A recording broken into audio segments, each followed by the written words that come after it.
The tragedy of the Olsen twins is so sad because Mary-Kate Olsen and Ashley Olsen grew up under an extraordinary spotlight that shaped their lives in ways few could ever truly understand, turning childhood success into a lifelong burden rather than a simple fairy tale.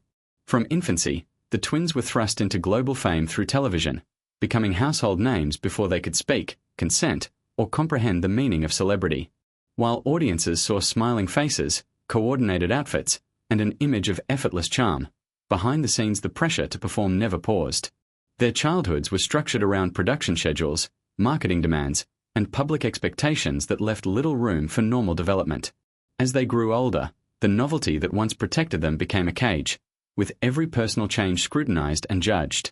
The twins were expected to remain frozen in time, eternally recognizable, even as they struggled privately to define who they were beyond a brand. The tragedy deepened as adolescence arrived, bringing identity confusion intensified by constant comparison between the two sisters. Mary-Kate and Ashley were treated as a unit rather than individuals, which made personal expression feel risky and separation feel like betrayal. The industry that profited from their sameness offered little guidance when they sought independence. As opportunities shifted and public interest evolved, the twins faced the painful realization that fame is conditional, often indifferent to personal well-being. Mary-Kate's highly publicized struggles became a symbol of the hidden costs of early stardom, exposing how relentless pressure and loss of control can manifest internally. Ashley, though more private, carried her own silent weight, choosing withdrawal over exposure to protect her mental and emotional health. Their retreat from acting was not abandonment, but survival. Fans interpreted their disappearance as mystery, yet it was a deliberate act of self-preservation.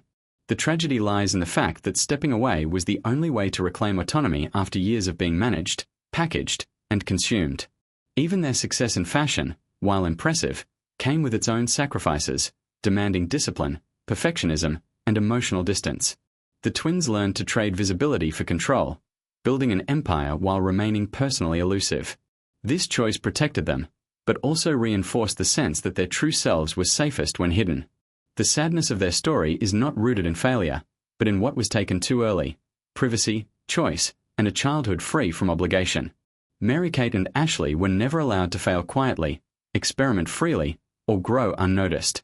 Every misstep became a headline, every silence a speculation. The twins' bond, often romanticized, was forged through shared survival rather than simple closeness. They relied on each other as anchors in a world that constantly demanded more than they could give. Over time, their distance from the public became an act of defiance, rejecting the idea that access equals worth. The tragedy is that such defiance was necessary at all.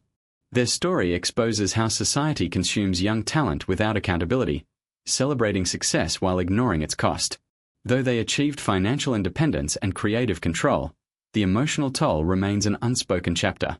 The Olsen twins' sadness is not dramatic or scandalous, but quiet and enduring, woven into years of restraint and guardedness. Their lives remind us that fame achieved too early can steal the freedom to discover oneself, and that sometimes the bravest choice is to walk away from applause to protect what remains.